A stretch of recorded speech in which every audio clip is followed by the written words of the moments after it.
We have the World card and Three of Cups. So it's something is ending and then something is coming together, okay? So something might be ending and a reconciliation between you and another person might be coming through. Okay, so that is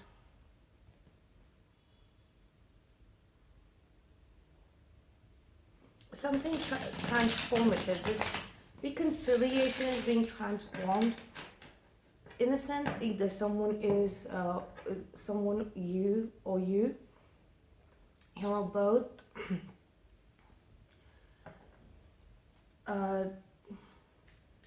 transforming the scenario, the energy surrounding this connection, okay,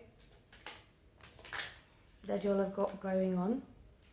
Six of Swords, you're letting go of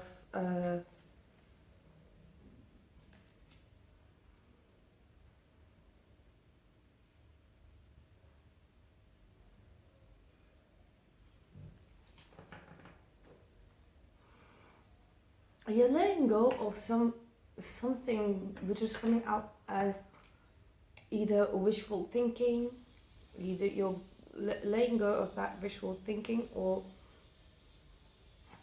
and making it more intelligence, making it more about intelligent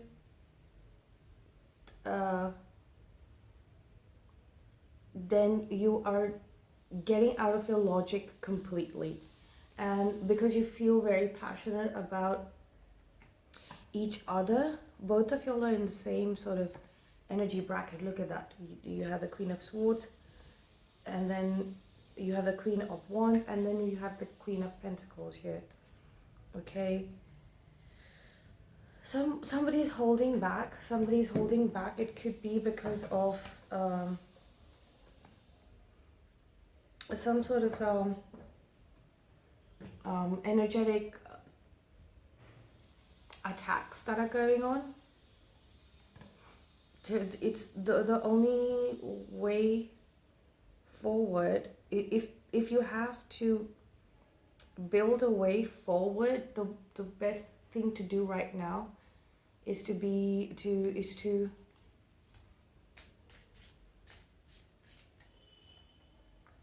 not ruffle any feathers or disturb that energy, whatever this energy is that is Eight of Swords. But this could also be a trap. Okay, see, somebody is working with there are three aspects to this energy, and this is an energy built to trap you and your quest, what you are supposed to. This is that test energy that I spoke about in the previous video. One element of it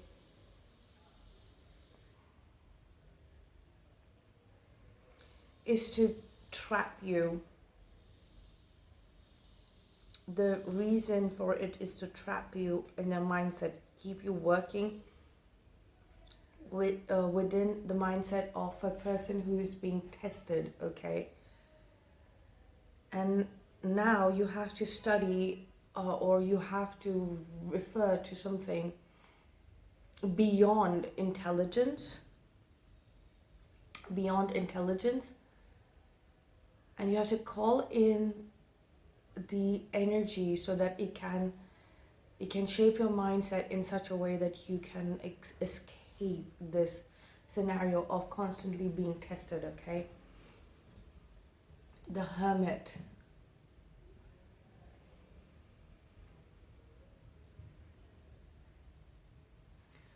You're getting some answers.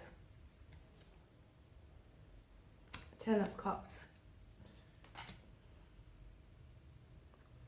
You're going to be happy with this person. That is that is being heard far and wide.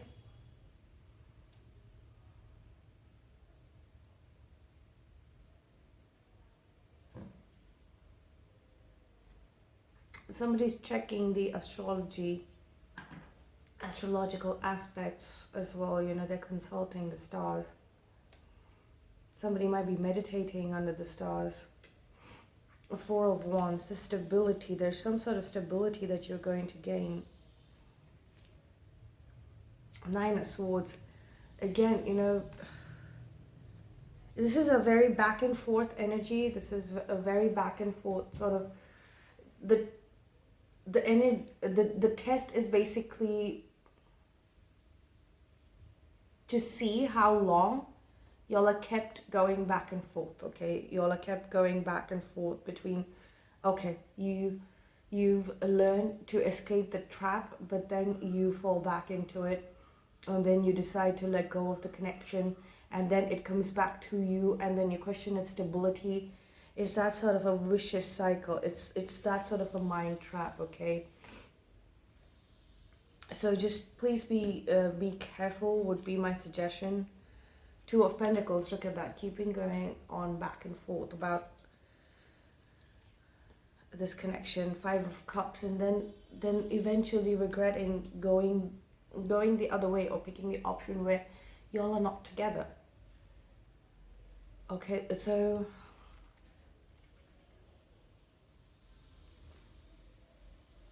the Emperor, this is the this is a masculine challenge. This is about you being able to now create that safe haven permanently, away from prying eyes. Why I'm saying that is because they influence it. It's like they just want to play around. Pages are childlike energies, right? Page of Swords. They just want to play around with your scenario, and that's become very evident now, okay? The Emperor. So this is about you building that space for yourself, so that this energy, the Eight of Wands, and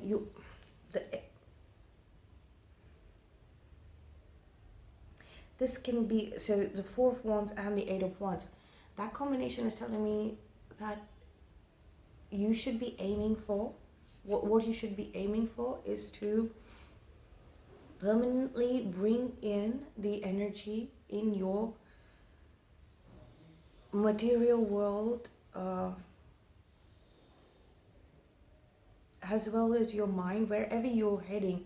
So wherever you go, Six of Swords, in search for your material stability, in search for your resources, wherever you go, you should be able to carry this energy with you, and with stability. This energy is mainly the energy of your soul, your own energy, of the person you love, okay?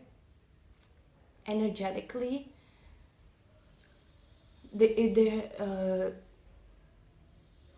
you should be able to carry them permanently and with stability with you, no matter where you're going. And Six of Swords is the unknown, so we don't know where we're going to go next, okay? What is going to be called in by us, or what are we going to be called to do and think about when it comes to our material world liabilities, our material world responsibilities, our material world duties, okay? The range is vast. You should be able to carry their love with you always, and this goes for both, all right? Five of Wands.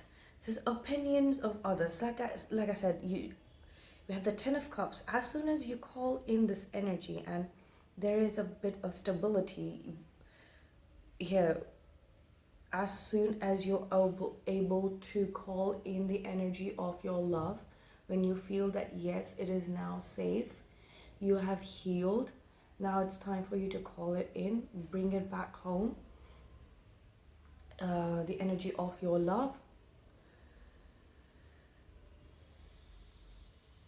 as soon as it finds a stable foundation, you flip to a scenario which stress. You hear a message, you hear a message that disturbs you, okay, that disturbs you, and you know that it's a rumor, it's rumor, it's gossip, it's not true, okay. The Page of Swords also indicates that sort of a message, an unreliable message, an unhelpful message, a wrong and immature way of gathering as well as delivering the message. It's a Chinese whisper phenomenon, okay?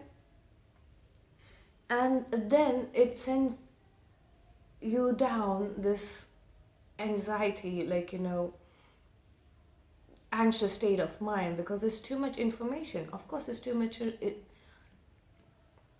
information. The amount of information becomes too much information when there is irrelevant, insignificant, false information delivered in a bad way. That's when we get stuck in the head about things, okay? Allowing this to happen again, or having had this happen to you, sends you down a rabbit hole of energy where you are consumed by guilt and regret. And at this point, the only regret that we have is for listening, or again participating, or being a part of, or ever having had a part of this Page of Sword type of energy. Letting this Page of Swords energy, first of all, access to your information somewhere, like somehow, even if it is not your fault, allowing them to have a say in the matter, in spite of knowing that they have bad intentions, or they mean nothing. This information means nothing to you, okay? Basically, giving importance to something which is insignificant, and even worse, giving importance to information which is irrelevant. Everybody's scenario is different, and what we are actually, with this Page of Swords type of people, what they lead us to believe is that everything is bad in the world. Like, if they are not talking to you, they're cheating on you, or they're with someone else, or and vice versa. If you're taking space, if you're letting the energies calm down, stabilize, waiting for you to devise an intelligent plan of how you're going to move forward into the future, which is an unknown aspect of your life always, okay? We know about the past, but the future is an unknown, right? We don't know how our life is going to progress. So once you've done figuring out doing that, and once you've stabilized energies, and when there is a sign and synchronicity is happening where that a beautiful energies around you, and that's when you call in their energy again, when you energetically reconnect with your person. At that moment, that entire process, you're taking a healthy break, you're taking space from each other, and you suddenly, as soon as you start reconnecting with each other energetically or telepathically, right, with the Queen of Swords here and the Six of Swords here, you will find information out there in the ether, coming through through the simulation, through the matrix, through the illusion, that suggests that you or there tells them that, okay, this is how you go back to the two of pentacles. Like, you know, this is what the back and forth is. It's like they feel that, okay, maybe you have someone, and you feel that maybe they have someone, and then you go into that continuous, like, you know, continuous back and forth. Okay, continuous back and forth. You know that, you know the real reason why you took space and why you took a break, why you left the scenario. Okay, to be able to build a future together, to be able to calm yourself down, right? To make an informed and intelligent decision. Okay, so that, in spite of knowing that, that is what you were doing, you listen to that insignificant and irrelevant information, and that has got mainly to do with karmic connection masquerading as divine connections. Okay, that sort of stuff. Like, you know, they're not talking to you because they're having an affair. This might be happening in karmic connections. If you do have a karmic connection, then it might be happening within that connection. Okay, so this is what might be happening with a third party that is involved in either your life or their life. You know, there might be your person, or you might be either in a romantic connection, a familial connection, somebody in the family, or it could be business, or it could be society in general, you know, friend circle, you know, peer groups that are third energy, that are like that want to be a part of you or your person's energy. And that is a karmic forging or forcing a connection with either you or your person, or both. You know, you might have karmics on both the sides, and as well as karmic connections on both the sides. Difference between you having a karmic versus this connection being a karmic connection is that there karmic people will become irrelevant after a certain point. Okay, so you were supposed to meet or interact at few intervals and that's about it. You were supposed to let it go, but the karmic person gets insanely insecure. Okay, insanely insecure, and they want to be a part of your life, and then they will do whatever it takes. They will plot to keep you stuck with them, you know, thinking about them. Okay, and building your life including them in it. Okay, that is a karmic person. A karmic connection, any soulmate connection, or even a non-soulmate connection, according to me, can turn into a karmic connection for a while, to learn the lesson that the karmic person was supposed to teach you. But then they didn't, or they just got consumed in trapping you in their life. Okay, trapping you in their life. They just got consumed with doing that. And so, which means that you don't learn the lesson, and hence another connection needs to be activated into being a karmic connection, so that you learn the lesson. Okay, whatever lesson it might be that you need for your soul's growth, to a lesson that you need to be able to function in this 3D world plane, and progress on your life's journey. Okay, your life's journey, whatever you've decided, whatever you've decided to make of this lifetime before incarnating here, whatever you decided to do in this lifetime. Look at that. a power couple counterparts. Here, King and Queen of Swords. We started with the Queen of Swords, and the card before the last is the King of Swords. So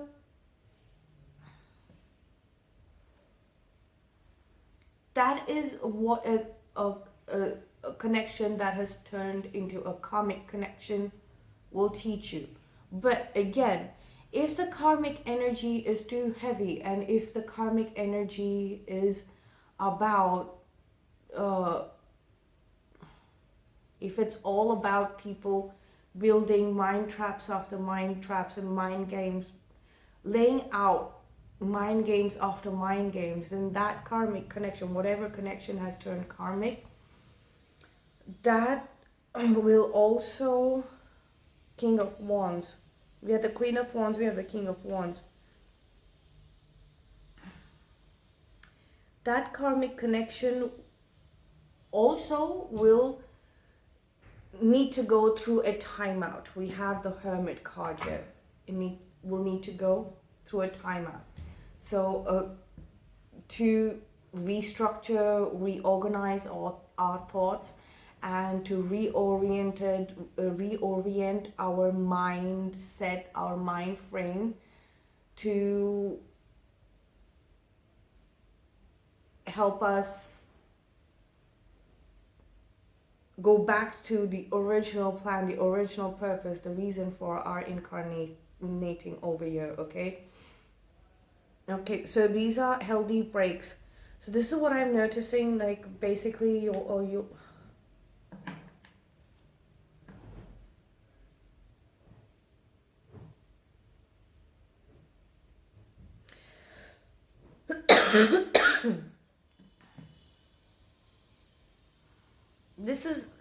this is what I'm getting from this spread. Let's see what comes out in other readings.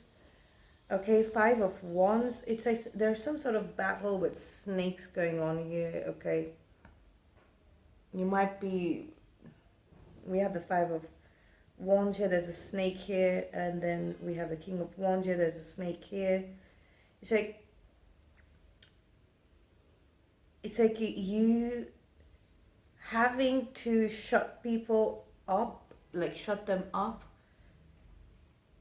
from talking, speaking something into existence in your life, okay? Or surrounding your beloved's energy. And now you can act, it's like you can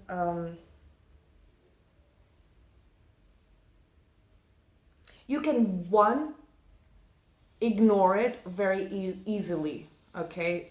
Ignore the actual words that are being said. You can ignore it easily. You are right now, you're studying the energetic effects that it has, and through that you understand the sort of mind games that are being played upon on you. Okay, I'm getting just I'm just getting the viewer's energy. Okay, so if both the people are viewing this, you and your person, your beloved, if both are viewing this, or if other people involved in the scenario are viewing this, then it's still got something to do with you personally. It's the viewer's perspective. Everybody's going to interpret this message differently, and it's about karmic versus karmic connection, the way it progresses, and what karmic energy in general is right now. It's about mind games. It's like the next round of mind games. Okay, they've come up again, and they got you stuck in this again. Okay, they got you stuck in this again, but now you've become more stronger. You have the ability to close this off, in a way that it benefits you, okay? There is definitely a karmic energy present here, and it is attached to your material world resources, okay? What it's trying to tell you is that because of material world resources, these mind games begin. They begin over material world resources, okay? That is it. That's it. That's what the karmic energy is trying to say.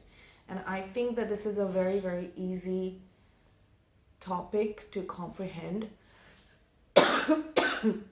or to accept right now. So this round of mind games,